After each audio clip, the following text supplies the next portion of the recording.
Então, bom dia, pessoal. Essa é a nossa primeira aula, né? Quero dar as boas-vindas para vocês todos, tá? Nosso terceiro semestre, assim, né? Remotamente. É muito ruim não ver vocês, não estar assim pertinho, mas pelo menos está mais perto do que longe, né? Agora, eu acredito, de passar essa fase tão difícil que a gente está vivendo. Então, na aula de hoje, infelizmente, eu sei que vocês estão tendo um encontro, né, que hoje tem até uma palestra legal, mas a gente tem muitos feriados nas terças-feiras, e então, por conta disso, eu não pude liberar de ter essa aula, tá certo? E hoje, o que é que a gente vai fazer? Hoje a gente vai apresentar a disciplina, né, como é o funcionamento dessa disciplina, né? E no final, depois que eu apresentar a disciplina, né, apresentar o que eu espero de vocês tiram as dúvidas de vocês a respeito desse andamento da disciplina. E aí, no final, eu já vou dar uma aula breve de introdução ao sistema operacional, tá certo? Aos sistemas operacionais. Então, a gente vai realmente ter aula hoje com algum conteúdo, tá? Então, como eu vinha falando, né, a gente está vivendo um momento muito atípico, né? Ninguém no mundo esperou que a gente ia passar por isso que a gente está passando, né? Já há mais de um ano. Estamos todos cansados, eu também estou, mas eu queria só pedir um fôlego a mais, assim, de todo mundo, né? Porque está mais perto do que longe de passar tudo isso. Eu já tomei a primeira dose da minha vacina, em breve vocês também vão ser contemplados, né? Vocês são mais jovens, então já já vão ser contemplados também, né? Então vamos tentar só encontrar a melhor forma de passar por esse período que espero que seja o último semestre da gente ir longe, né? Sem estarmos perto um do outro. Então, só pedir para vocês que por mais que a gente esteja assim longe um dos outros fisicamente, né? Que entre vocês, eu acredito que vocês entre vocês se conhecem, né? Eu não conheço vocês ainda. Já é meu terceiro semestre aqui no DCX, né? Eu sou professora que vim redistribuída lá da UFCG. Já é meu terceiro semestre, mas eu não conheço nenhum aluno pessoalmente ainda, né? Mas eu acredito que entre vocês já têm essa proximidade. Então, usem esse conhecimento prévio que vocês têm, se reúnam via Meet para discutir a disciplina, para fazer tarefas. Quando estiverem com dúvidas, tentem ajudar uns aos outros o mais rápido possível, tá? Porque aí todo mundo andando junto, o caminho fica menos árduo, né? Essa disciplina é uma disciplina muito teórica, tá certo? Porque ela é uma disciplina que tem um conteúdo muito grande, tá? É um conteúdo que muitas vezes é um conteúdo denso, um conteúdo um pouco mais complexo, então ela exige um pouco de vocês, tá? Exige leitura, tá? Exige, idealmente, que vocês estejam em dia com o conteúdo para não acumular, porque depois de umas 3 aulas já vai ter, sei lá, umas mais de 15 páginas do livro para ler. Então, se você vai acumulando aquela leitura, aquele estudo, vai ficando cada vez mais difícil, tá? Infelizmente, eu não consigo transformar essa disciplina em uma disciplina prática, tá? Como é que a gente aprende, né? Se vocês só pegam um livro e leem, vocês conseguem fixar 10% do que você lê. Daqui a um mês, você consegue lembrar mais ou menos 10% do que você leu. Se você lê, né, estuda no livro e ainda escuta, sei lá, um podcast. Então, você vai conseguir captar um pouco mais, ter um pouco mais de aprendizado. Se você lê, escuta e vê, então isso vai melhorando o seu aprendizado, né? Se você lê, é, olha, né, vê alguma coisa, alguma demonstração, escuta algo, discute, né, com alguém sobre aquilo, ó, quando a gente começa a discutir com as outras pessoas sobre aquele conhecimento, peraí, tá, Eric? Quando a gente começa a discutir com outras pessoas sobre aquele conhecimento, olha para onde vai o aprendizado da gente. 70% do que a gente discute com os outros, a gente lembra no futuro, a gente aprende de verdade, né? Quando a gente faz algo mais prático, vai para 80%. Quando a gente ensina, né, que a gente tem que parar e pensar a melhor forma de passar aquele conteúdo para alguém, a gente vai para 95%. O que é que eu quero com tudo isso? Quero pedir para vocês se ajudarem, né? Então, vocês estão estudando, eu passo listas de exercícios, passo vários exercícios. Vocês podem criar grupos de estudo entre vocês e um ensinar os outros, tá? Para vocês se apoiarem de verdade aí nesse processo de aprendizagem. Porque se você quer pagar essa disciplina, assim, aprendendo de fato, vai ser preciso realmente um esforço, assim, de tentar buscar, ler esse material e, de repente, discutir com outras pessoas as questões que eu passar. Oi, Eric, pode falar. Bom dia. A Bom dia. senhora hoje não vai fazer chamada não, né? Porque eu tive que sair aqui rapidinho, porque eu estou na empresa aqui. Aí de vez Uhum, em quando eu vou estar saindo, sabe? uhum. Olha só, eu vou falar sobre isso já já. Tu consegue Uhum. esperar um pouquinho, tá bom? Tá ok. Então, voltando. Então, o que é que eu peço a vocês, né? Que vocês tentem ao máximo, tanto tirar as dúvidas aqui na hora da aula, para que a gente discuta sobre coisas, né? Sobre essas dúvidas. Tanto que vocês se reúnam em outros horários extra-classe. Eu vou dar algumas dicas aqui de como é que vocês podem fazer já já, tá? Para que vocês consigam ajudar uns aos outros, né? Então, quando a gente caminha junto, a gente caminha, já chega mais longe, né? Que quando a gente caminha sozinho, tá? Então, se a gente conseguir se ajudar, você conhece alguém que começou a cursar a disciplina, de repente sumiu, busca essa pessoa, o que é que está vendo, né? Porque eu sei que a gente está um pouco desmotivado já a essa altura do campeonato, depois de tanto tempo, né? Mas é preciso enfrentar, tá? Então, eu também sugiro que vocês se organizem, né? Organizem o tempo de vocês para estudar essa disciplina, tá? Sei lá, além das aulas, mais 2 horinhas assim que vocês tiram para para ler o material, para fazer os exercícios, tá? E o bom é que quando a gente ocupa a mente, o tempo passa mais rápido, né? Em geral, tá? Aí como é que vai funcionar essa disciplina? Isso aqui é muito importante que todo mundo entenda. E se alguém tiver dúvidas, que pergunte logo para ficar tudo claro, tá certo? Deixa eu fechar aqui. Deixa eu abrir o cheque aqui. Então, primeiramente, vocês veem que essa disciplina, ela ocorre na terça às 10 e quinta às 8, tá certo? Mas a gente só vai ter aulas síncronas todas as terças, ok? Mas a gente vai usar algumas quintas-feiras de forma síncronas para realizar a prova. Na quinta-feira, não marquem nada permanente na quinta-feira. Usem o horário da quinta-feira para vocês responderem os exercícios que eu passo lá no Classroom, para estudar, para ler no livro, tá? Para tirar dúvidas. Então, que vocês usem esse tempo da quinta-feira, que é de 8 às 10, de forma proativa, assim, de forma ativa, né? Para que vocês consigam passar por essa disciplina sem problemas, tá certo? Como eu falei, é uma disciplina muito teórica. Então, basicamente, vocês vão ler o livro, tá? Eu tento deixar muito claro lá no plano de aulas quais são as seções do livro que é para estudar. Eu compartilho com vocês todo o material da aula, todos os slides. Então, pelo próprio slide da aula, vocês conseguem ir lá no livro e ver quais são as seções que precisam ser estudadas, tá certo? Então, isso precisa ficar muito claro. Quem tiver dúvidas sobre o que precisa ser estudado, precisa falar comigo, tá? Se restar alguma dúvida sobre isso. A gente também, então, nessas quintas-feiras, não é que não vai ter aula, tá? Não vai ter aula síncrona aqui, todo mundo junto, podendo conversar. Mas eu vou sempre passar uma videoaula, tá? Que geralmente não é mais do que 30, 40 minutos. Eu passo uma videoaula. Então, toda semana vocês vão ter essa aula síncrona e mais uma videoaula para assistir, tá? E vão ter muitas tarefas para fazer, que são os quizzes, né? São tarefas de formulários que eu passo para vocês responderem, tá certo?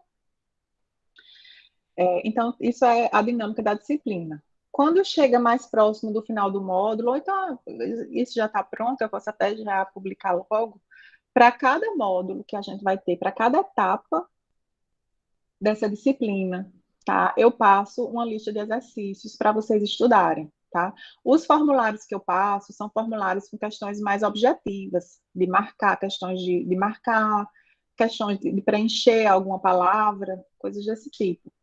Já essas listas de exercício são questões que realmente a gente precisa pensar para poder saber responder, tá? Os formulários valem ponto. As listas de exercício, não, é um apoio para o estudo. E essas listas de exercício que eu sugiro fortemente que vocês respondam em grupo, porque vocês podem discutir. Às vezes um sabe a resposta, sabe organizar a resposta melhor e explicar para os outros, né? Em outra questão já é outra pessoa que às vezes sabe explicar melhor, e assim vocês vão evoluindo juntos. Então, para essa lista de exercício, seria bem interessante se vocês tivessem um grupo, sei lá, pelo menos uma dupla, uma tripla, que vocês se reúnem via Google Meet mesmo, ou via o Discord da disciplina, e conversam ali para resolver juntos aquela lista de exercícios, tá certo? Essa disciplina tem 4 provas, tá? Como eu falei, o assunto é muito extenso, e eu acho que com 3 provas apenas fica muito assunto para uma mesma prova, então eu acabei dividindo em 4 provas. Apesar de que tem algumas provas que têm um assunto bem mais extenso do que o de outras provas, tá? Nossas aulas vão ser via Google Meet, né? Todas as terças, como eu falei, exceto alguns dias de prova, como eu vou mostrar já já a vocês no plano de aulas. Então, alguns dias a gente vai precisar realizar a prova na quinta-feira, às 8 horas, porque a gente tem bastante feriado nas terças-feiras. Tá? A gente vai ter uns 3 feriados assim nas terças-feiras, e aí eu não posso deixar de fazer aquela prova porque atrasa todo o conteúdo seguinte, certo? A nossa comunicação vai ser como? Vai ser via Discord. Eu já mandei o convite para vocês, né, do Discord, para vocês entrarem no nosso servidor do Discord. Se alguém quiser que eu crie grupos, ou se tiver alguém aqui nessa disciplina que é especialista assim, em Discord, pode me falar para ser meu auxiliar lá no Discord, que eu boto como admin, e você vai colocar lá os bots e as coisinhas legais para o Discord ficar mais bacana, tá? Só falar comigo, que eu aceito demais essa ajuda. E o nosso material vai estar todo organizado no Classroom, tá? Eu já convidei todos vocês para participar do Classroom. Eu tento usar sempre o endereço do DCX de vocês, então eu já convidei todos, exceto uma outra pessoa que não tinha DCX, mas tinha o acadêmico da universidade, da UFPB, o e-mail acadêmico, e aí eu usei esse e-mail acadêmico, tá certo? Então, todos já foram convidados, basta que entre lá no e-mail e aceite o convite. Porque só depois que aceitar esse convite, entrar lá no Classroom, é que você vai ter acesso a todo o material da disciplina. Na verdade, eu estou postando aos poucos, porque eu gosto de dar uma revisada antes de postar novamente aquele material, mas já tem coisa lá no Classroom, já já eu vou entrar para mostrar para vocês. Então, como eu falei, né? Estimulando vocês aqui a formar um grupo de estudos para essa disciplina, seria bem legal, tá? Para resolver essas listas de exercícios que não valem nota para estudo, mas que uma motivação para vocês estudarem e tentar responder essas listas é que as questões que eu coloco na prova geralmente são muito inspiradas nas questões dessas listas de exercício e também nas questões dos formulários, tá? Então, se você respondeu os formulários, né, os exercícios objetivos que eu passei via o formulário Google, se você sabe responder essas listas de exercício, então você vai fazer uma boa prova. Tá? Eu não coloco nada na prova que seja uma novidade, algo que ninguém viu ainda, é como exercício, tá certo? Então, isso é uma motivação para vocês se reunirem e tentar resolver essas listas de exercício, certo? Qual é o livro que eu vou adotar? Eu adoto esse livro, Sistemas Operacionais Modernos, de Tannenbaum, tá? E Boyce. A quarta edição desse livro, né, a que eu estou adotando, porque é bom que vocês tenham essa quarta edição, porque através dessa quarta edição é que aquelas sessões que eu coloco, estudo sessão 1.2, estudo sessão 1.4, essas sessões que eu indico para estudo, elas são as sessões dessa quarta edição. Se você tiver outra edição, pode ser que não bata tanto, não case, né, a sessão que eu indicar com a sessão correta do livro, tá? Mas esse livro está na biblioteca virtual da Pearson, está lá no CIGA, tá certo? Basta que vocês acessem lá. Se tiverem problemas, vocês para acessar, vocês me procurem que eu dou um apoio para acessar aí o livro, tá certo? Então, eu me preocupo muito mais com a aprendizagem de vocês do que com a nota, tá certo? Claro que a nota, ela, em muitos casos, ela reflete bem a aprendizagem, em outros não, né?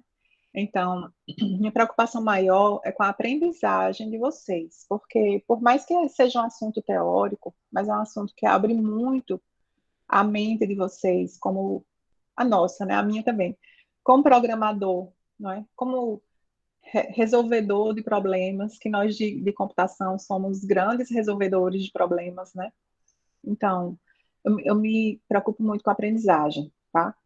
Aí, preocupada com a aprendizagem, o que é que eu estou tentando nessa disciplina? Associar cada assunto que a gente assiste, né, de aula, ou de uma leitura que a gente faz, ou de uma videoaula que eu passe, associar esses assuntos a uma atividade que eu estou chamando de atividade iterativa, tá? É uma atividade que vocês vão fazer depois que vocês assistem a aula, estudam aquele assunto no livro, né, idealmente, e aí vocês vão abrir esse formulário lá para responder essa atividade e testar o conhecimento de vocês, certo? Como não? Alguém quer falar? E testar o conhecimento de vocês. Então, vão ser muitas atividades dessa, tá? Estou logo preparando vocês, porque são muitas. O ideal é que vocês leiam essas atividades, ok? Que vocês leiam os feedbacks que eu coloco lá, né? Às vezes, quando você responde de uma forma errada, vai aparecer um texto meu explicando alguma coisa. Leia isso, porque se você errou, quando você lê o texto, talvez você fique mais ciente de qual foi o erro, tá certo? Essas atividades que eu estou chamando de iterativas, que são esses quizzes, esses formulários, elas vão valer 60% da nota, tá vendo que é bastante, né? E vocês vão fazer no conforto de casa, né? A hora que vocês quiserem fazer, o horário que vocês quiserem, tá? As provas vão valer 40% da nota, tá bom? Então, os quizzes, os formulários valem 60%, as provas 40%. Ou seja, se você faz muito bem os formulários, tira uma boa nota nos formulários, as provas, elas são realmente necessárias para que você atinja a média 7, mas você farrapar em uma prova ou outra, se você fizer uma prova ou outra que não foi tão boa, não tem tanto problema, porque os formulários valem mais, tá? Aí, sobre a questão que Eric perguntou, da frequência, tá? Uhum. Eu não vou ficar fazendo chamada aqui, né? Inclusive, agora a gente tem 40 alunos, eu acho que é tão enfadonho. Talvez eu faça uma vez ou outra uma chamada, mas eu não vou ficar aqui fazendo, chamando o nome para ver quem preencheu ou não, tá certo? O que é que eu olho? Eu olho a participação nas atividades, nesses quizzes, nesses formulários aqui, a participação nas provas, tá certo? E aí, é como se cada formulário desse que você responde, é como se fosse uma presença em aula que você teve, tá? Então, por exemplo, Irla, tá certo, eu vou ver se eu acho. Irla, a última vez que eu entrei, Irla está perguntando aqui no chat que só achou a segunda e terceira edição do livro. A última vez que eu achei a quarta. Eu vou procurar novamente, mas não se preocupem não, que a gente resolve, tá certo isso? Então, cada vez que você faz um formulário desse, preenche um formulário desse, é como se fosse uma presença. Então, não adianta muito vir assistir aula, mas não fazer nenhum formulário, tá? Da mesma forma, eu vou ficar muito triste se vocês fizerem só os formulários e não vierem para a aula, né? Porque eu acredito que as aulas vão dar um apoio para vocês nesse processo de aprendizagem, tá certo? Então, em resumo, quem faz a atividade leva a presença, quem não faz leva a falta. No final do semestre, aí eu vou ver esse percentual dessas atividades, né, que foram feitas, tá certo? Uma coisa também que eu gosto de deixar claro desde o início. Essas atividades que eu passo para vocês, eu coloco uma data de entrega. Por exemplo, depois da aula de hoje, já tem um formulário para ser respondido. E eu coloquei a data de entrega na terça-feira da semana que vem. Geralmente, eu coloco antes da próxima aula, né? Coloco no dia da próxima aula para ser entregue. com o intuito de estimular vocês a ficar em dia com o conteúdo, né? Se você termina a aula, né, se organiza para dar uma lida no material do livro correspondente ao assunto que foi dado na aula, responde o formulário, assiste a videoaula que eu passar, responde o formulário da videoaula que eu passar, na próxima aula, teoricamente, você está apto a prosseguir o assunto sem uma defasagem do conteúdo que foi visto antes, porque muitas vezes esse assunto é acumulativo, mas se você perde um assunto anterior, às vezes fica mais difícil de você entender o próximo assunto, tá? Então, eu coloco esses prazos para responder as atividades lá no Classroom. Não significa que, se você perder o prazo, você não pode mais fazer. Você vai poder fazer até o final do curso, mas sua aprendizagem não vai ser tão boa quanto a aprendizagem que você pode ter se você cumprir com esses prazos, certo? Então, eu coloco esses prazos lá como uma forma de ajudar vocês a se organizarem, né, nesse estudo durante todo o semestre, tá certo? Essas atividades do Classroom, essas que valem 60% da nota, eu permito que vocês façam 2 vezes. Olha como eu sou boazinha, tá vendo? Então, vocês vão fazer, como é na minha mente o ideal que vocês vão, como é que vocês vão agir, né? Idealmente. Assistiu a aula, você pode ler o livro antes da aula, né? O conteúdo do livro antes da aula, se quiser, porque através do plano de aulas que eu vou mostrar já já, dá para saber qual é o assunto da próxima aula. Você pode ler um pouco antes. Assiste a aula, tira dúvidas na aula, pode ler um pouco mais depois. Responde o formulário.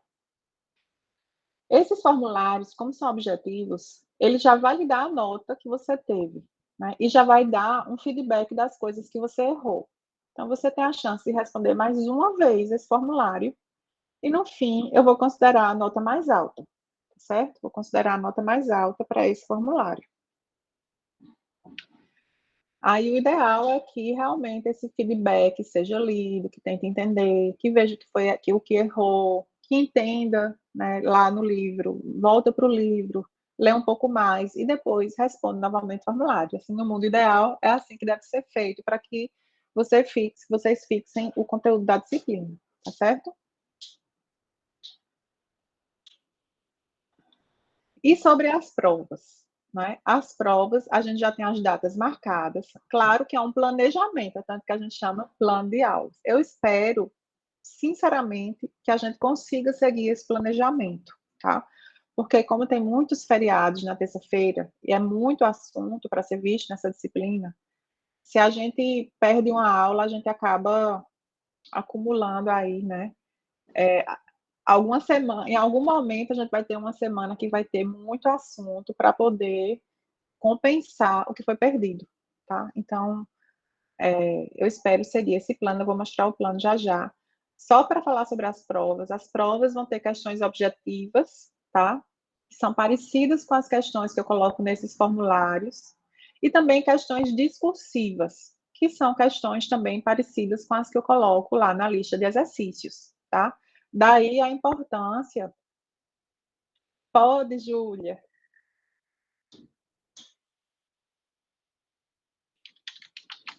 Daí a importância de vocês fazerem esses formulários, né, bem conscientes, tendo estudado o assunto, e responder essas questões das listas de exercícios também consciente. Né? Na hora da prova, fica muito mais fácil, se você já teve contato com aquele assunto, de responder depois, lá na hora da prova, tá certo? As provas são realizadas em um momento síncrono, tá? Então, nós entramos todos aqui no Google Meet e eu passo para vocês o link da prova aqui. E quando vocês forem terminando, vocês vão me avisando, tá? Então é um momento síncrono, a gente fica todo mundo junto, até porque se vocês tiverem alguma dúvida, já podem tirar comigo na mesma hora, tá certo? No final, a gente tem a reposição de uma prova, no final do semestre, e depois que tiver com todas essas notas, a gente tem a prova final, se for preciso fazer, espero que ninguém precise ir para a final. Então, vamos olhar esse plano de aulas. E a gente aproveita e já dá uma olhada aqui no Classroom. Aquele link lá, ele está vindo para esse plano de aulas, que é uma planilha.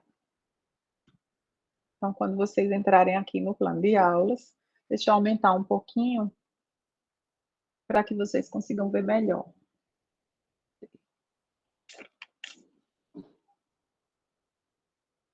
Melhorou para ver aí? Está conseguindo ver direitinho?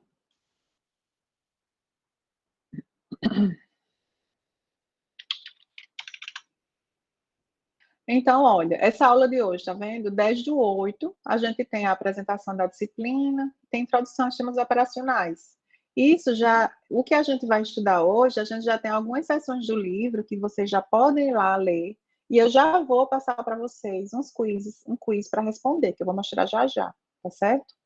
Na aula de quinta-feira, não é aula síncrona. Então, as aulas que tiverem, as datas que estiverem com esses asteriscozinhos aqui, ó, são as nossas aulas síncronas, tá? A aula que todo mundo entra aqui no Meet junto e a gente faz aula juntos. Quando não tem esses asteriscos, eu vou passar a videoaula para vocês ou apenas formulários de exercícios para vocês responderem, tá certo? Então, por exemplo, quinta-feira vai ter uma videoaula sobre revisão de hardware, que vocês vão assistir em casa, né? E depois responder um exercício a respeito desse conteúdo, dessa videoaula, tá? E aí, teve dúvidas nessa videoaula, pode conversar comigo. Aqui no Discord, a gente tem o Discord da disciplina, todo mundo já foi chamado. Eu criei um canal de dúvidas para que a gente tire as dúvidas aqui, tá certo? Ou pode mandar e-mail para mim, ou pode falar pelo Classroom, tá? Aqui eu vou mostrar o Classroom a vocês, a disciplina. Vocês já conhecem o Classroom, né? Vocês podem escrever aqui. Todo mundo tem acesso a esse mural para escrever, né? E aqui são as atividades. Nas atividades, né? Algumas já estão publicadas para vocês, tá? Então, aqui no Classroom, sobre a disciplina, vai ter o link para entrar no Discord. É um link que não expira, que eu criei, tá certo? Tem a indicação de qual é o livro-texto a ser usado. Tem um link para essa chamada todas as vezes que a gente precisar entrar no Meet de forma síncrona, a gente vai usar esse link que está aqui, certo? E a gente tem o plano de aulas, que é esse que eu estava mostrando para vocês. Arthur, pode falar, Arthur. Oi, professor, bom dia. Bom dia. Só uma duvidazinha. Dentre os meios de comunicação com você, tem algum que você priorize mais? Assim, eu gosto muito do Discord, porque eu já criei o servidor da disciplina lá, tá? E se achar que é necessário uma conversa privada comigo, é só me chamar no privado lá, que todo dia, toda hora eu entro no Discord, tá? Tá certo. Mas, se preferir, assim, então eu gosto lá porque fica tudo lá. Mas se for uma coisa que acho que é mais séria, quer mandar um e-mail, que é uma coisa mais formal, pode me mandar e-mail também, raquel@dcx. Tá Tá bem, certo? obrigado. E assim, eu sei que vocês têm a timidez de vocês e tudo mais, mas quem puder, quem tiver dúvidas e puder tirar aqui no Discord, no canal de dúvidas, é melhor. Por quê? Porque às vezes um colega sabe, já tira aquela dúvida, a gente vai criar uma interação mais forte entre vocês, assim, da turma, que é uma coisa interessante, né? Eu pelo menos fiz grandes amizades na minha graduação, né? Então, assim, é bom esse contato entre vocês, né? Fica para o resto da vida de vocês, tá? Pode falar, Arthur. Outra dúvida. Esse Ah, canal de dúvidas é só para dúvidas sobre os conteúdos ou dúvidas gerais, sobre a cadeira, etc? a dúvida que você tiver, assim. Tá certo. Assim, se for uma coisa muito geral sobre o curso, você pode entrar aqui. A única coisa que nesse canal General, a única coisa que eu peço é que vocês não escrevam no Informes. Só eu que escrevo aqui, porque aí, se você quiser ver quais foram os informes, fica mais fácil de ver do que às vezes tem muita coisa escrita e atrapalha, tá certo? Mas esses outros canais, e depois se surgir alguém que queira me ajudar para deixar esse servidor mais atrativo, tá? Colocar aqueles bots de música, de sei lá de quê, eu aceito, tá? Eu tô preguiçosa no Discord, porque todo semestre sempre tem alguém que me ajuda, então acabei sem Pode aprender me muita colocar se coisa. quiser, professora. Eu adoro Pois eu vou Discord, botar, já tenho Arthur, né? costume. Vou colocar. Então, todo semestre tem alguém que me ajuda. E aí eu fiquei preguiçosa e não aprendi nada. Só sei que só sei usar, só sou usuária. Pode me colocar, que eu adoro Discord, já tenho costume de usar. Pronto. Beleza, aceito demais. Então vamos voltar aqui para o Classroom, tá? Ó, deixa eu ver aqui. Todo mundo já aceitou. Ó, ainda falta algumas pessoas aceitarem. Ó. 3 pessoas, pelo menos não é tanta gente. Então, ó, vocês estão vendo que já tem um quiz aqui para fazer, né? Esses quizzes aqui no Discord, eles não me permitem que eu marque que só pode fazer 2 vezes. Então, isso fica a cargo de vocês, tá? Saber que já fez 2 vezes. Quando eu vou processar a nota, né, eu considero as 2 primeiras vezes que você respondeu o quiz, tá certo? Então, não adianta ficar respondendo 3 vezes, 4 vezes, 5 vezes, 6 vezes, porque, na verdade, eu só vou considerar as 2 primeiras notas, tá certo? E também, se eu perceber que tem gente respondendo muitas vezes, assim, eu posso até mudar de ideia, né? Ao longo da disciplina e deixar só uma vez mesmo e pronto, tá? Aqui, ó, revisão de hardware. A gente já tem uma videoaula, tá? Da próxima aula, que é da quinta-feira. Eu coloquei aqui os slides que eu gosto de compartilhar com vocês, e aí vocês já podem estudar pelo livro, assistir a videoaula, e em seguida responder o quiz. Essa é a dinâmica da disciplina, tá? Terça-feira a aula, depois da aula vai ter um quiz, um formulário a respeito do assunto visto naquela aula. Na quinta-feira, provavelmente, vai ter uma videoaula. Essas videoaulas são mais curtinhas, de 30, 40 minutos no máximo. E aí tem um quiz também, que é um formulário de exercícios para vocês responderem sobre a videoaula. É assim a disciplina. E aí, de vez em quando, a gente vai ter prova, tá?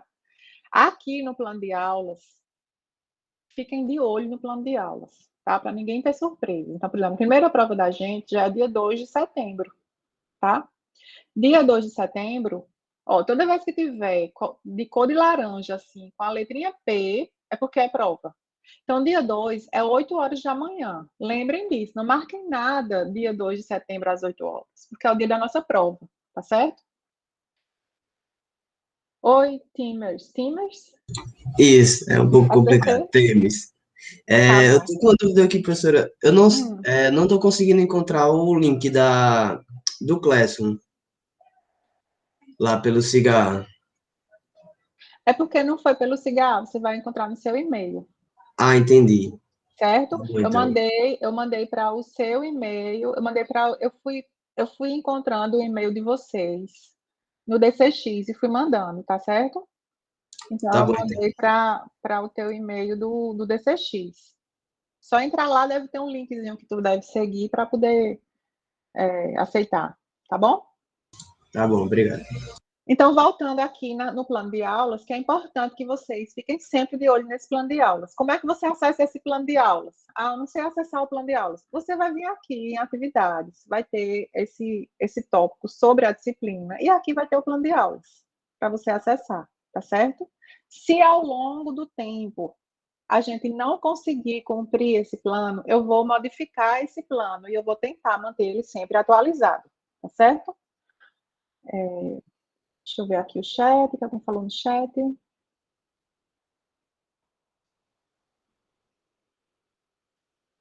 O convite do Discord é expirado. Tá. Eu vou mandar de novo, tá certo, Edme? Tô mandando de novo. Que engraçado, porque eu fiz um convite. Cadê? Ó, eu tinha feito um que não inspirava. Que maluquice. Enfim, deixa eu mandar aqui no chat já de novo. Que aí quem não entrou ainda já pode entrar. Tá bom?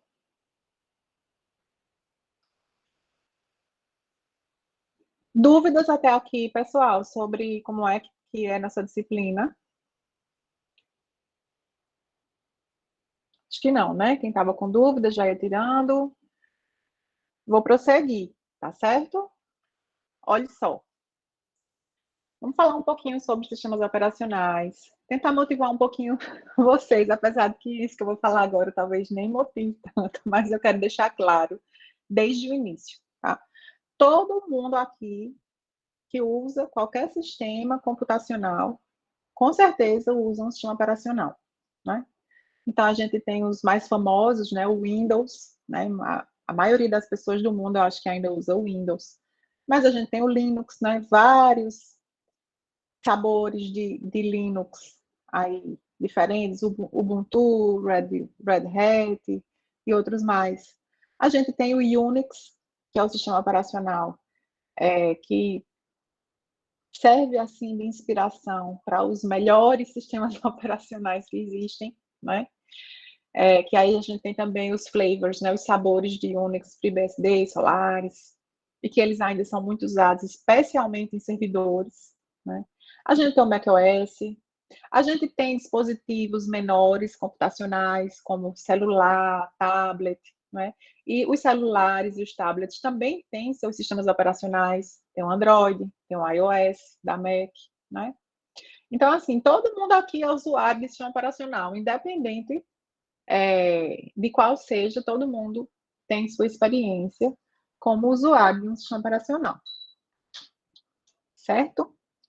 Aí o que eu queria deixar claro aqui é que a gente não vai estudar nenhum desses especificamente, tá? A gente não vai estudar o Linux especificamente, a gente não vai estudar o macOS especificamente, o Unix especificamente. O que a gente vai fazer, na verdade, é estudar questões de projeto de sistemas operacionais, né? Questões que vão surgir no projeto de qualquer sistema operacional e como é que essas questões têm sido resolvidas, tá?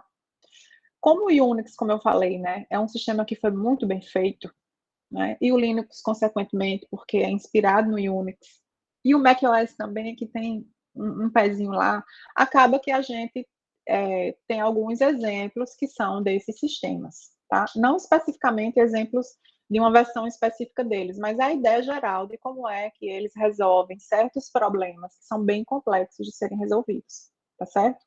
Então, só para deixar claro que a gente não vai estudar aqui nenhum sistema específico, a gente vai estudar o projeto de um sistema operacional, tá? A gente vai pensar aqui como projetistas de um sistema operacional, como é que a gente resolve certas questões. Porque um sistema operacional é um software, né? Um software é uma aplicação, como outra qualquer. Só que é a aplicação mais básica que existe, porque é essa aplicação que conversa com o hardware do sistema computacional, tá? Então, o que a gente vai ver quando a gente vai desenvolver essa aplicação, quais são as estruturas de dados que são importantes manter? Que informações de controle são importantes, né?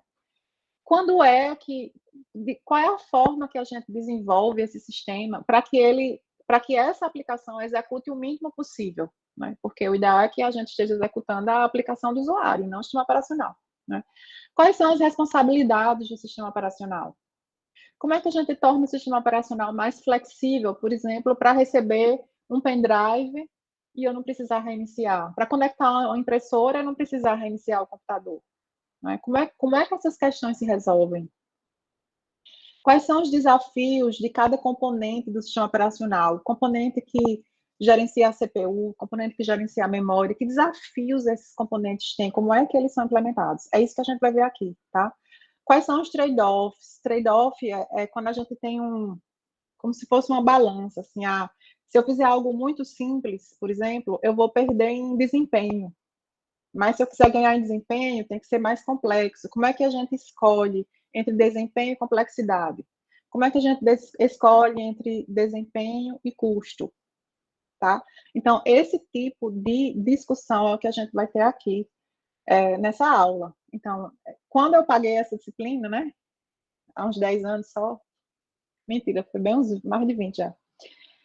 Quando eu paguei essa disciplina, pelo menos para mim, ela abriu muito minha mente como programadora, sabe? Para entender coisas que são maiores do que um simples programa, né? Para entender esse programa vai executar em que contexto esse programa vai executar dentro do sistema operacional, né? Então, isso abre muito a mente da gente como programador, né? E claro, os que forem seguir carreira aí de DevOps e tal, também Muito importante ter esse conhecimento, tá certo? Beleza até aqui, pessoal? A gente vai prosseguir, porque eu já vou conversar um pouquinho aqui sobre a introdução dos sistemas operacionais, tá? Que já é assunto da disciplina, ok? Então, vamos lá. Todo mundo aqui, como eu falei, todo mundo aqui já usou um sistema computacional. Seja um computador, seja um celular, seja um tablet, seja um netbook, né? Nem sei se existe mais netbook. Enfim, todo sistema computacional, ele é composto por hardware, né? Que o hardware é aquilo que a gente consegue ver e pegar. É o disco, é a placa de rede, é a placa-mãe, é a CPU. A gente consegue ver, né? Tô velho, viu? A gente consegue ver o hardware, a gente consegue pegar no hardware, tá? Em cima desse hardware tem um software, que são as aplicações, né? Para que a aplicação execute, é preciso que ela execute na CPU, que é hardware, né? Então, como é que a gente consegue gerenciar esse hardware? Às vezes, inclusive, a gente compra o hardware solto e monta o computador, né? Você compra um disco ali na promoção, uma placa-mãe ali em outra promoção, memória em uma promoção ali, vai e monta aquele computador em casa, né? Depois que você monta esse hardware todo, sem o sistema operacional, você simplesmente não vai conseguir usar esse hardware, tá? Por quê? O sistema operacional é o software mais básico que existe. É o software que consegue gerenciar esse hardware e gerenciar de forma eficiente. Essa é uma das grandes missões do sistema operacional. É usar o hardware de forma eficiente e prover para o usuário uma interface que seja mais amigável do que a interface do hardware, tá? Porque o hardware em si, qual é a linguagem que o hardware entende? É a linguagem de montagem de máquina, tá?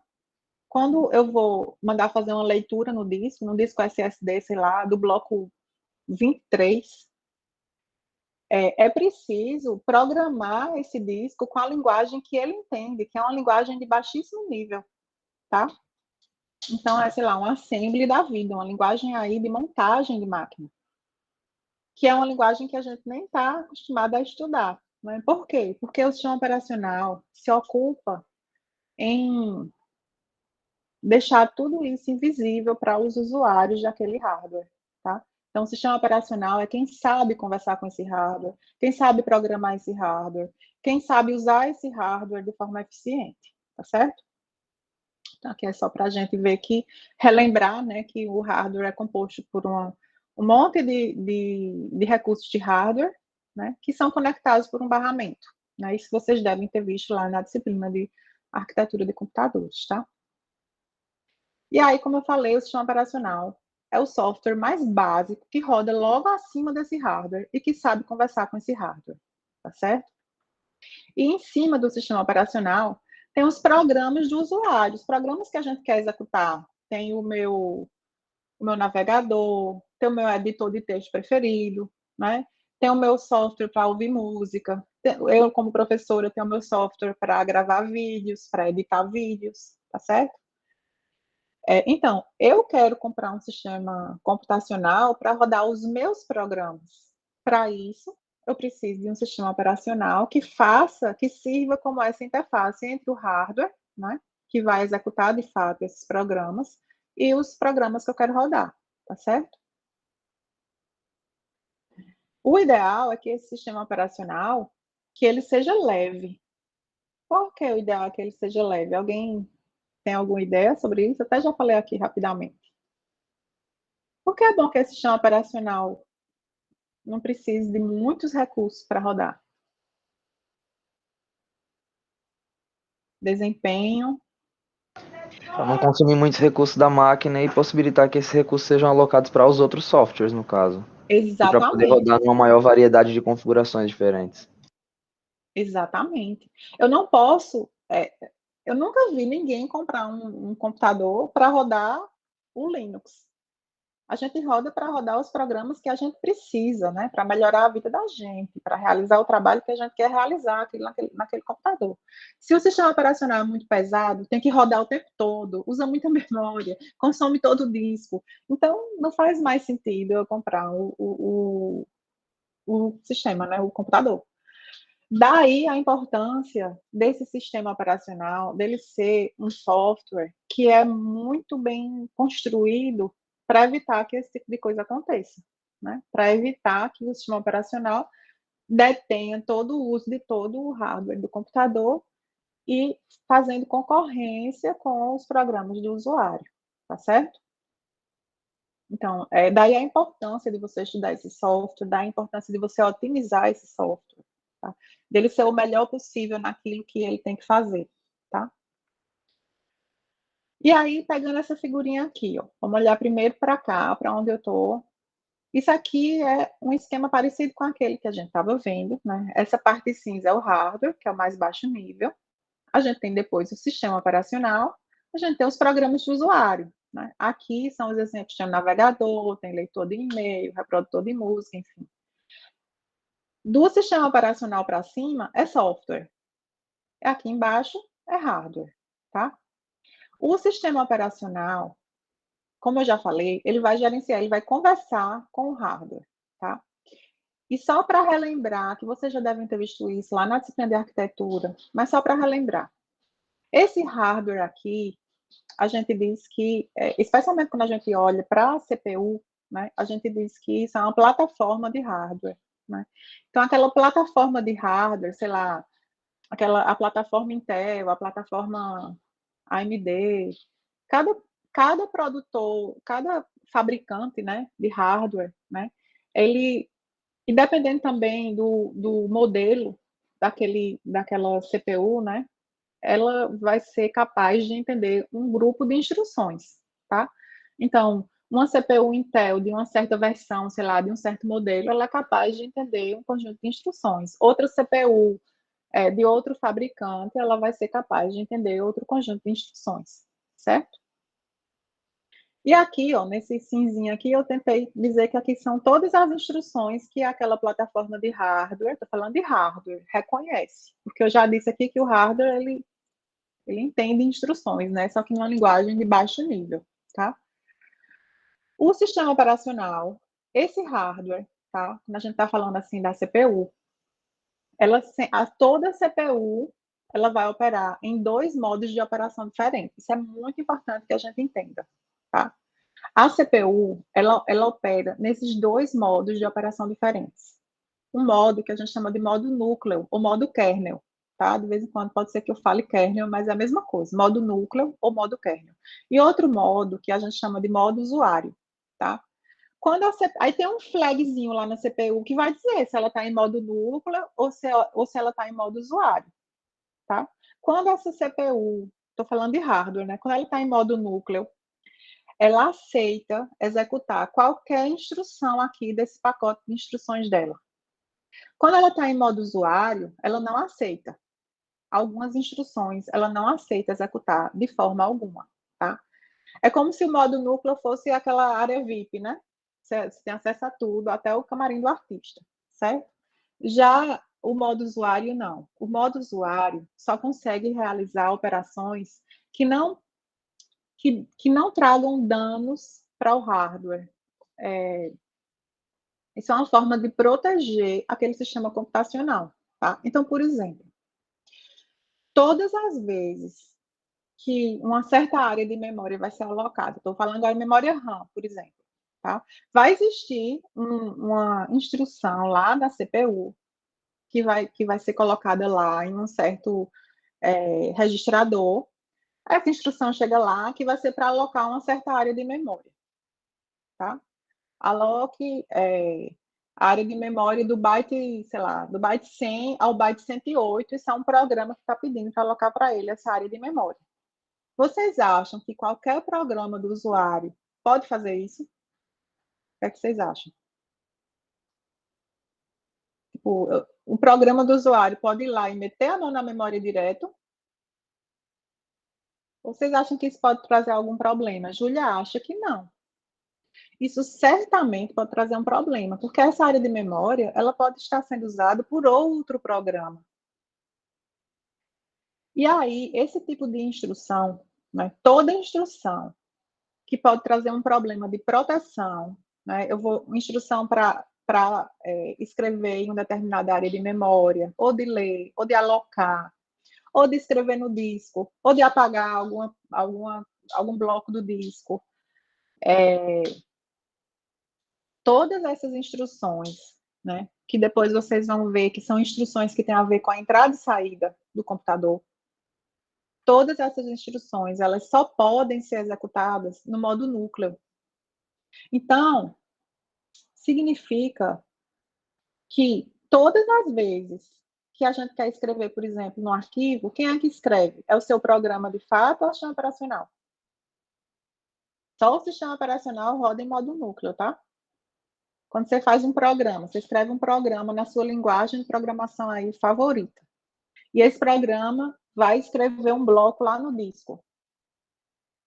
Quem de fato está executando para escrever um bloco no disco? Vocês já conseguiram entender? Consegue responder já isso? É o seu programa ou é o sistema operacional? O que é que vocês acham? Eu acho que o programa só vai dizer ao sistema operacional como é que ele vai informar a CPU e todos os componentes, como é que ele vai agir, né? O programa, na verdade, ele vai tentar escrever lá no disco, mas ele não vai conseguir, porque ele precisa estar em modo núcleo para conseguir. E aí, já a gente vai ver que essa tentativa vai se transformar numa chamada ao sistema operacional, tá certo? Então, a chamada de sistema, que é uma chamada read, né, de leitura de sistema. O sistema operacional vai recuperar informações para poder realizar essa escrita, né? Qual é o bloco, qual é o conteúdo que vai ser escrito, qual é o bloco que vai ser escrito, quem é o programa que está tentando escrever, esse programa tem realmente permissão para escrever nesse bloco? Esse bloco já está alocado para um outro arquivo, ou eu posso realmente escrever nesse bloco? Enfim, o sistema operacional vai fazer uma série de checagens por proteção e vai depois, se o pedido for correto, né, o sistema operacional vai realizar essa escrita e só em seguida que a CPU retorna para executar o programa de fato. Então, toda vez que vai acontecer escrita em disco, alocação de memória, escrita em memória, leitura de memória, toda operação, até usar a CPU, ou usar uma impressora, enviar um pacote através da interface de rede, todas essas operações que requerem entrada e saída e que podem causar danos caso um programa acabe realizando algo errado ao manipular esse hardware. Então, tudo isso, quem vai fazer é o sistema operacional, porque é o sistema operacional que entende como é que isso pode ser feito da forma correta, tá? Isso vai ficar mais claro depois, mas o que eu quero que vocês memorizem aqui, entendam, é que a CPU, ela opera em dois modos, o modo usuário e o modo núcleo.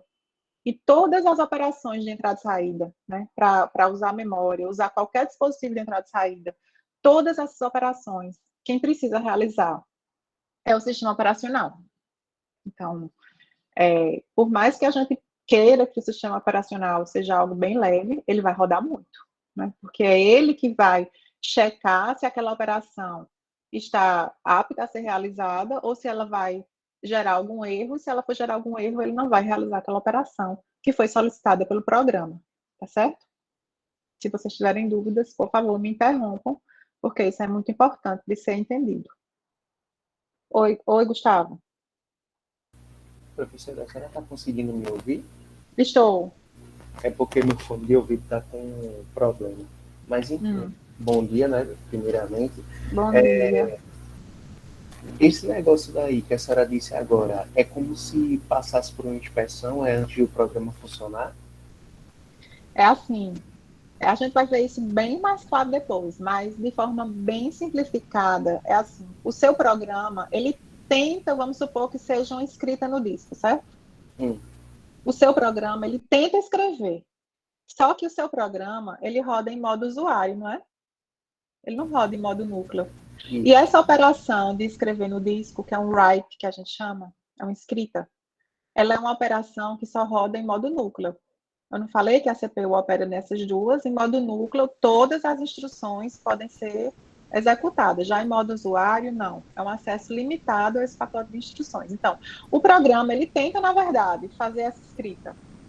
Só que quando ele tenta fazer a escrita, dá um erro, porque a CPU dá um erro mesmo do hardware mesmo, assim.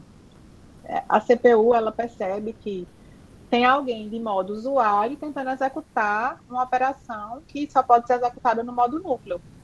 Então, a própria CPU gera um erro, tá? E aí, esse erro, quem é que vai tratar esse erro? Quem vai tratar esse erro é o sistema operacional. E é dessa forma que o sistema operacional é chamado. Aí, o sistema operacional é chamado, ele identifica, através da instrução, né, que está lá, qual foi o erro, que instrução precisa ser realizada. Aí, ele faz a checagem e realiza aquela instrução. É isso que a gente chama de chamada ao sistema. É esse erro que ocorre quando a CPU tenta realizar uma operação de modo núcleo, mas que ela está em modo usuário. Aí o sistema operacional é chamado para resolver, e aí ele realiza aquela operação, se ela for uma operação que pode realmente ser realizada por aquele programa que está pedindo aquilo ali. Certo? Entendi, professora.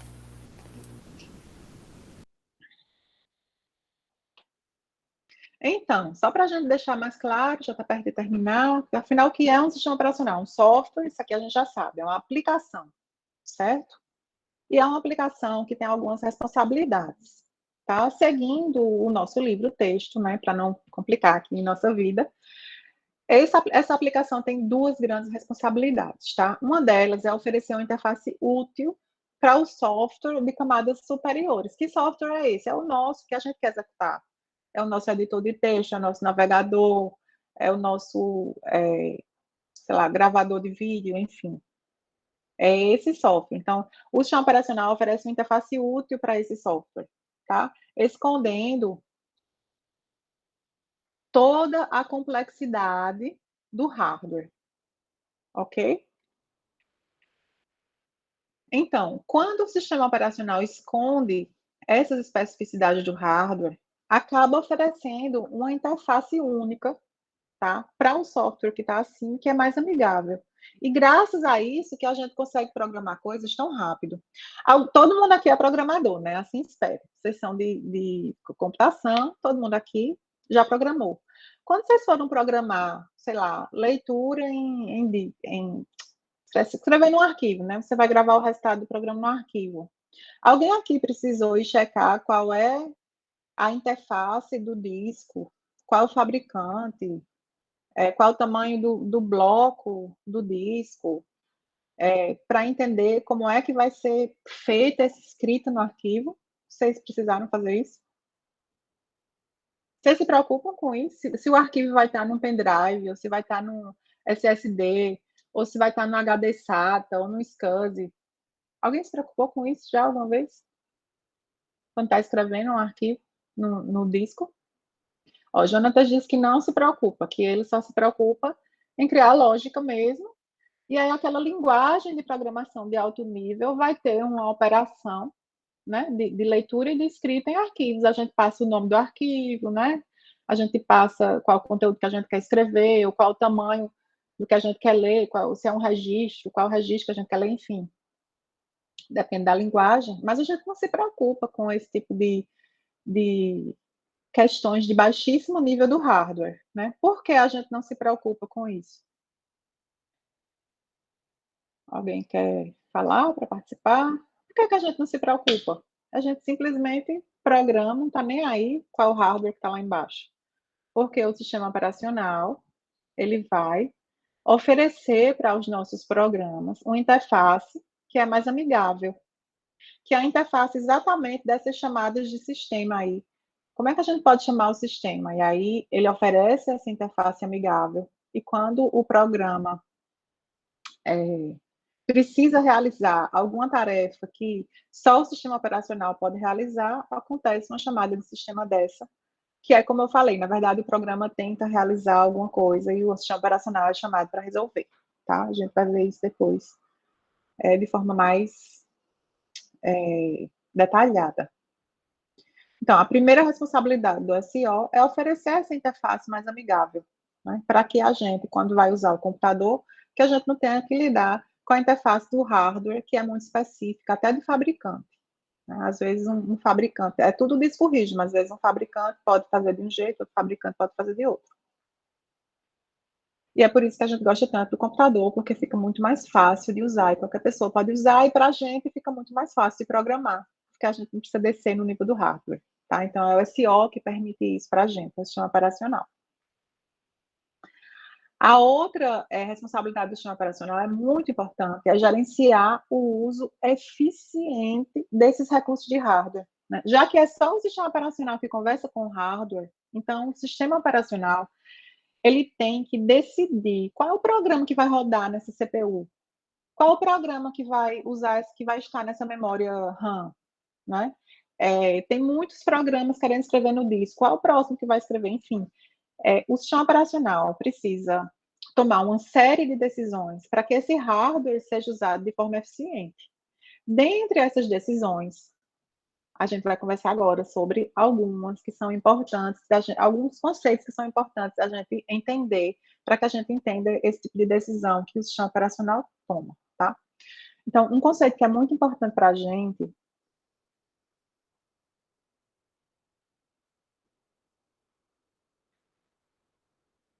a chamada de sistema, a Jonathan está perguntando aqui no chat sobre chamada de sistema. A chamada de sistema é feita como eu falei, né?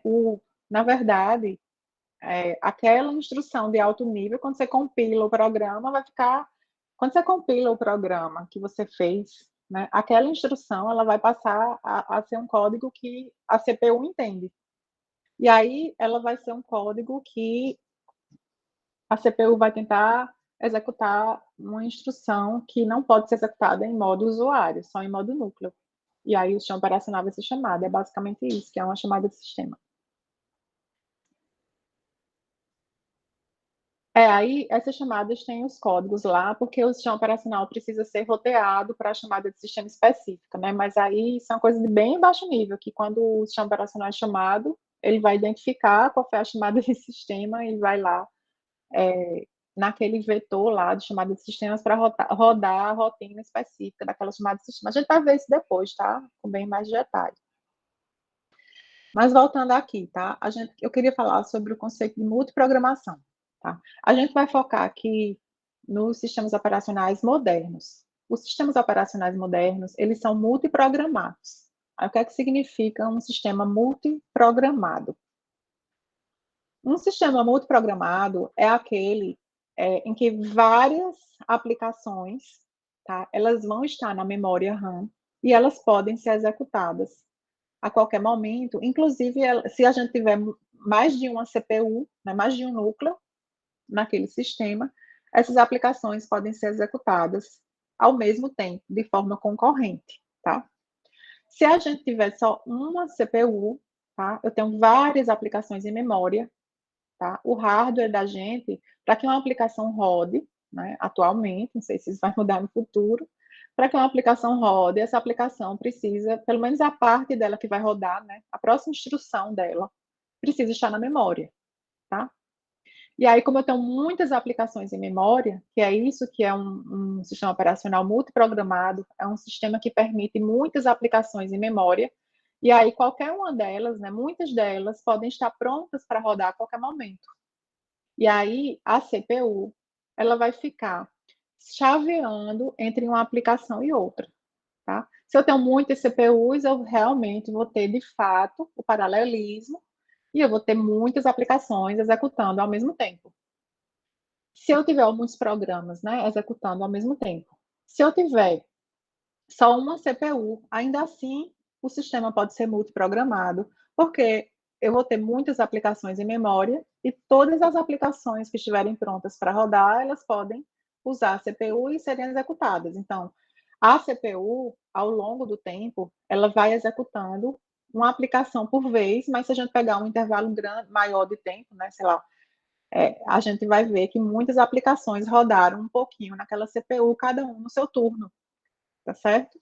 Então, Um sistema multiprogramado é um sistema em que a gente tem muitas aplicações na memória e, portanto, muitas aplicações podem estar prontas para rodar, e quando a gente enxerga um intervalo de tempo, a gente vê que muitas aplicações progrediram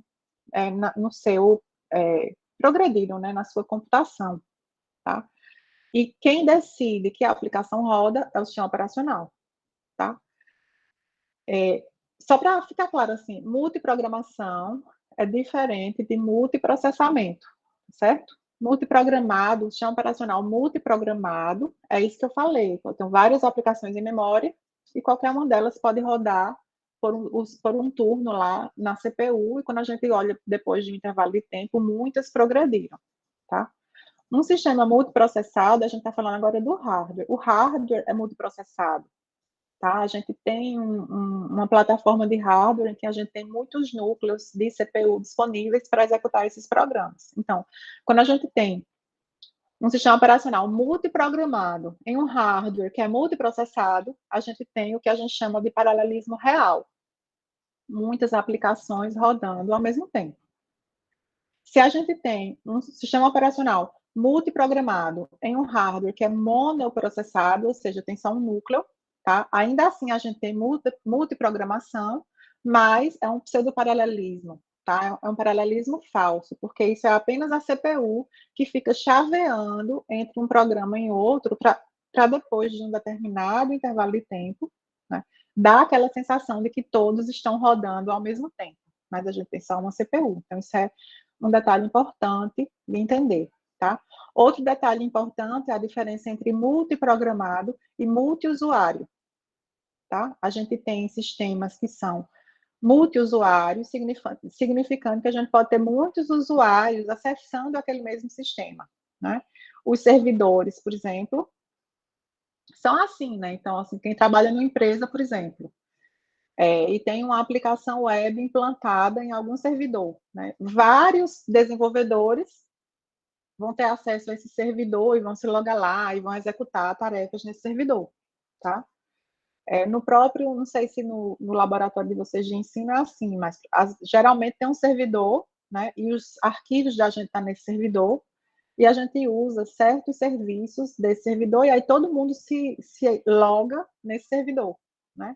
Isso é um sistema multiusuário, tá? Multiusuário é diferente de multiprogramado. Multiprogramado, eu posso ter um montão de programas só do mesmo usuário, como aqui no meu computador, né? Só tem um usuário no meu computador, que sou eu própria. Assim espero. E eu tenho muitos programas rodando, né? Tá aqui rodando Eclipse, navegador, Discord, Slack, WhatsApp, tem um monte de coisa rodando aqui, mas é tudo do meu usuário, certo? Já numa máquina servidora, vai ter contas lá, né, de muitos usuários, e também vai ser multiprogramado, e aí esses programas podem ser de múltiplos usuários que estão solicitando a execução desses programas, tá certo? Beleza, pessoal? Então, continuando. Esses recursos de hardware, eles são compartilhados, né? Porque a gente está falando de multiprogramação. Lembrem disso sempre agora. A gente está falando de um sistema operacional multiprogramado, ou seja, permite que muitos programas rodem ao mesmo tempo, tá? Então, se é multiprogramado, tá? Aqueles recursos de hardware, eles precisam ser compartilhados entre esses programas que estão lá, porque para um programa rodar, ele vai precisar usar um pouco de memória, né? Vai precisar usar CPU, alguns vão precisar usar, sei lá, impressora, ou a rede, ou disco, né? Ou até um dispositivo, um pendrive que você conecta. Então, dependendo do programa, ele vai usar aquele hardware de forma diferente, mas de certeza todos vão precisar de memória e de CPU e de disco, né? Porque o programa fica guardado no disco, quando ele vai ser executado, ele tem que vir para a memória, e ele precisa ser, a instrução a ser executada precisa ir para a CPU para poder ser executada, né? Então, o sistema operacional decide sobre como compartilhar esses recursos entre os programas. Aí existem dois tipos de compartilhamento, tá? Um compartilhamento que é no tempo. O compartilhamento que é no tempo é assim, o recurso ele não pode ser dividido, tá? Quando o recurso vai ser usado por um programa, esse recurso fica inteiramente à disposição daquele programa por um tempo. E aí, os programas vão se revezando no uso desse recurso. Quem decide quem é o próximo programa que vai usar aquele recurso é o sistema operacional. Mas o fato é que aquele recurso ele não pode ser dividido entre muitos programas. Alguém tem algum exemplo de um recurso desse? Que eu não posso dividir e vários programas usar ele ao mesmo tempo? Alguém tem algum exemplo? Pense em algum exemplo?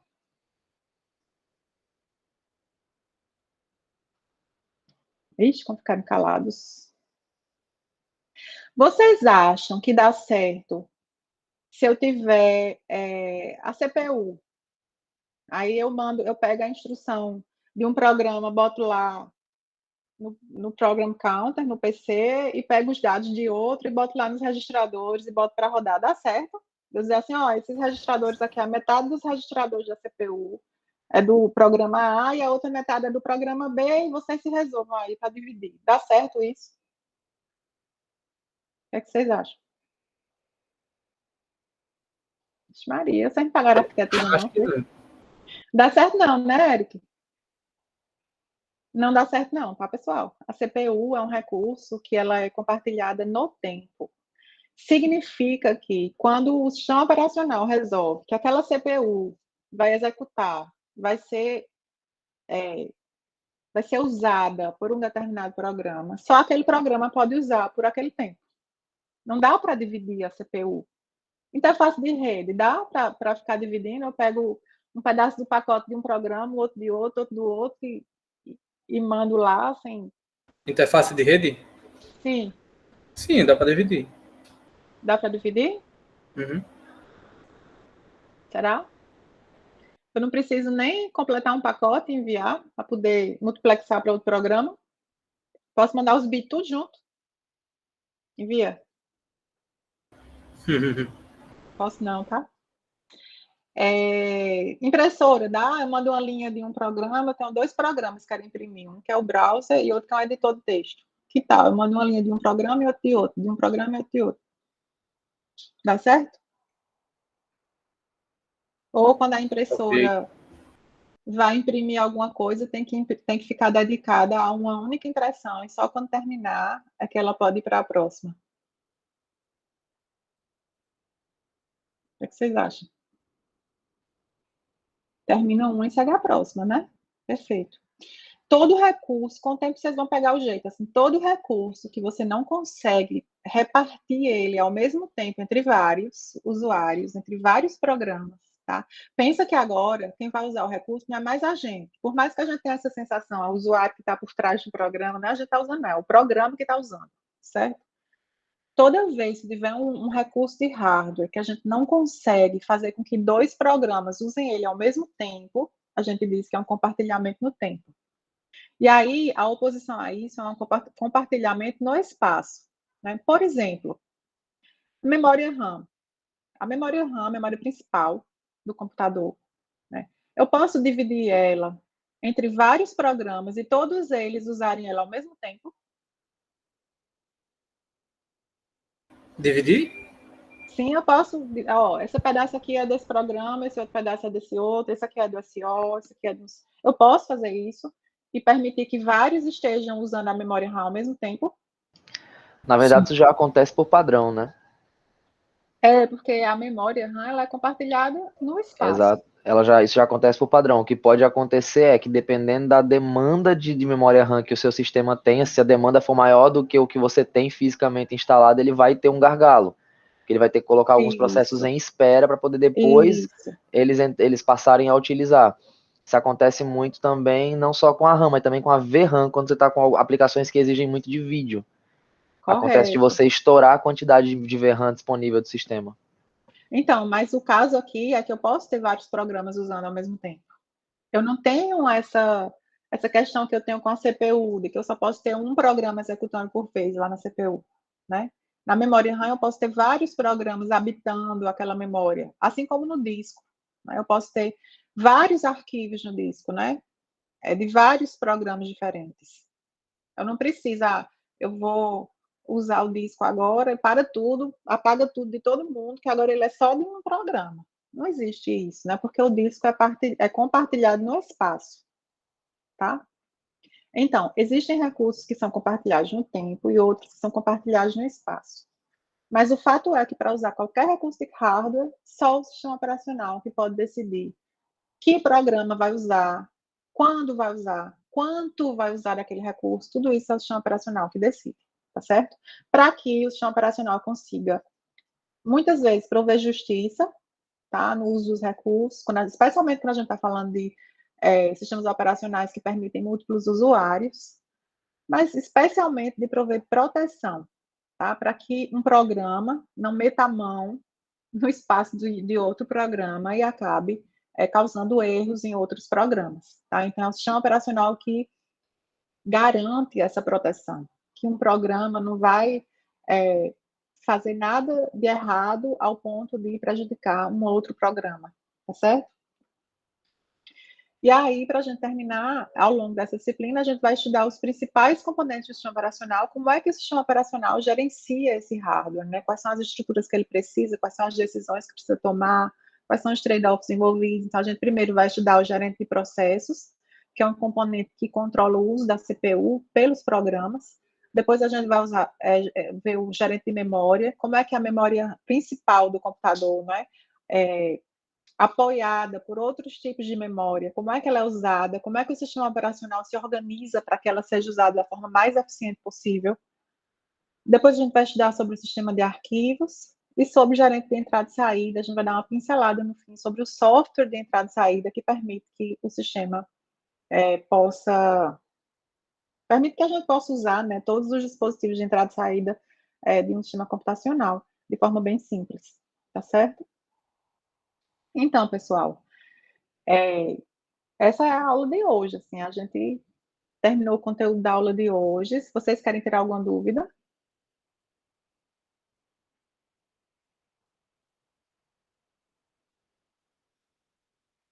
Então, se vocês não querem mais tirar nenhuma dúvida, a gente encerra, vou encerrar aqui a gravação.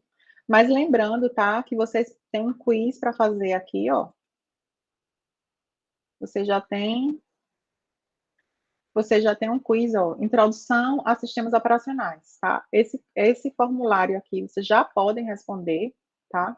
Vocês leem lá a seção do livro, no plano de aulas tem direitinho, que é a seção 1.1, tá? Vocês vão ler essa seção aqui, vão responder lá o quiz, tá? E tirar dúvidas comigo do que surgir, tá certo?